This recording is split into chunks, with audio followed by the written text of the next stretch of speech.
Time magazine has called him the greatest jazz singer alive. Not only is he the winner of 7 Grammy Awards, he is one of the only musicians to have won in 3 different categories: jazz, pop and R&B.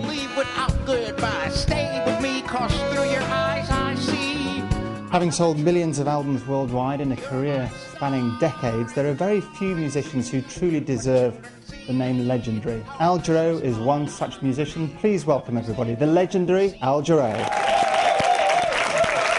Thank you. Hi, Matthew.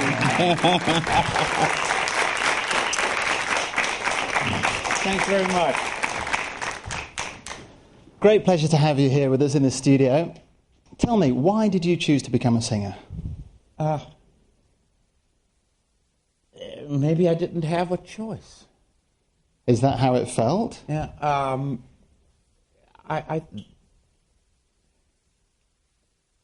I've always been singing since I was. I did a first recital to raise money for our church when I was 4 years old. So I must have been singing before then. And perhaps when you start that early, there's just something so inside of you about what it is that you're doing that you almost don't think about it. It's so much a part of you that you just kind of follow. You sort of follow your nose. You wake up in the morning and you sing, and in the evening you sing, and your mom and dad tell you you're a singer, and so you're a singer, and you begin to enjoy that interaction with people, and pretty soon it's a big part of your life. As you were growing up, did you ever consider a different profession? For a while, I thought I might be a professional baseball player. Mm-hmm. I woke up from that dream in my second year in college. I was that serious about playing baseball, and then I was a rehab counselor. I was a social worker, helping people who have a disability, and helping them to find new directions in their lives, new vocations, retraining them in a profession that they could handle even though they were an amputee, or even though they had cerebral palsy or some other kind of vocational handicap. What was the point at which you felt able to leave that job and launch out as a full-time professional singer? Well, I at that point, I was 28 years old, and I had been singing since 4, had fallen in love with music, and had decided that music would be a part of my life, even if I sang for free. I think it's a very important decision to make, and it'll be more important and more important in the future for singers and musicians, because I think we're coming to a time when it's not going to be as it's been for many years, that music is an easy vocation to come into, and you make a lot of money and retire wealthy. Maybe it's the best thing that'll happen to music, is that people with a real love for the craft come to the music, rather than those who are hoping to make a fortune real quickly. It's the song that's important. It's a song that reaches and touches other people and changes your life as a listener. That's what the music should do. It should make you feel differently when you wake up in the morning because what you heard tonight. And that's my job. There's a lot been made about the fact that you've won Grammys, Al, in 3 different categories. I think it's pop, R&B and jazz, is it? Yeah. Mm-hmm. Do you take much notice of those different categories? Do you get a sense, do you ever sit down and say, okay, I'm going to write a jazz song today or an R&B song, or do you just write and let other people put it in the categories? Well, Matthew, I just write and let other people put them in categories. I just stand there and open my mouth, and sometimes it comes out jazzy, sometimes it comes out a pop song. Well, I am more aware of it than that.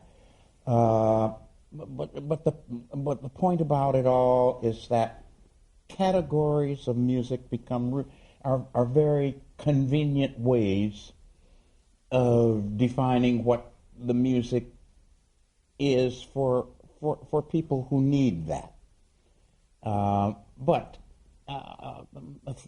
for me, that's not so important. Music is music. Do the music, and if it turns out to be a little more jazzy, then it's okay if they call it jazz. There's another element of your work which happens to be one of my favourite elements, and that's the scat singing. Mm-hmm. I'm just wondering if you might be able to just give us a little demonstration of what scat singing is all about.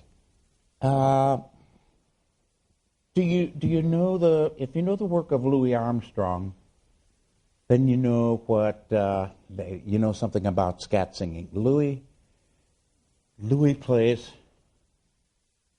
And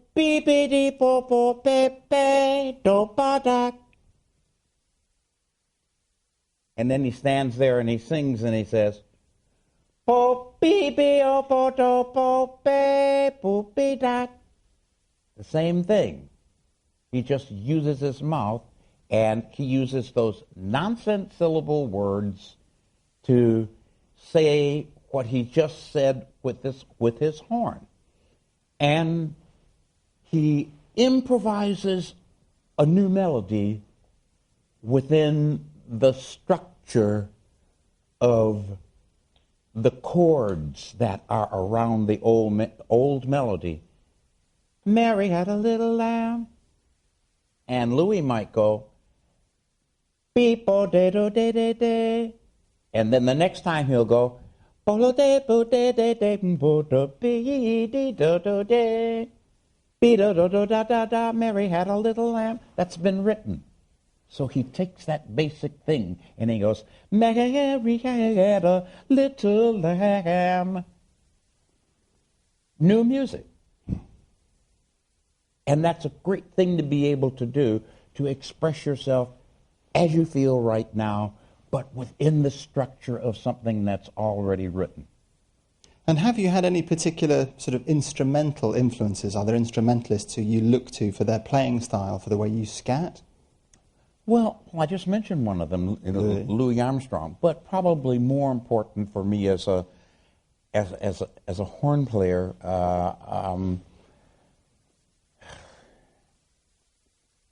was Miles, but Miles Davis, but I still refer to him as the best singer that I ever knew, Miles Davis. He played trumpet. Did you ever work with Miles? No, never worked with Miles, but he was a very important guy for me. But let's not forget Joni Mitchell and the Beatles. That's the pop side. I have to have a place in my heart for James Taylor and Elton John. Pop singers. And I won't let you tell me, because you think I'm a jazz singer, that I can't do that music. It's a must for me. So I do it. And let the chips fall where they may. And that means I hope you like it and have a listen, but it's okay if you don't. How long may it continue like that, Al? Tell me, what's your definition of success for you personally? Well, I said before something that I'll say again. I decided that I would do the music for free because something else is getting satisfied inside of me by doing what I do. Some of you are engineers. And you'll do it because something's being satisfied inside of you. Where there was a blank piece of paper, there is a design for a building, and then 10 years later is the building. That's the creative tool, to design with this thing here, to create your future. We have a lot to say about where we're going with this tool. We're given it so that we can design a song and design our life.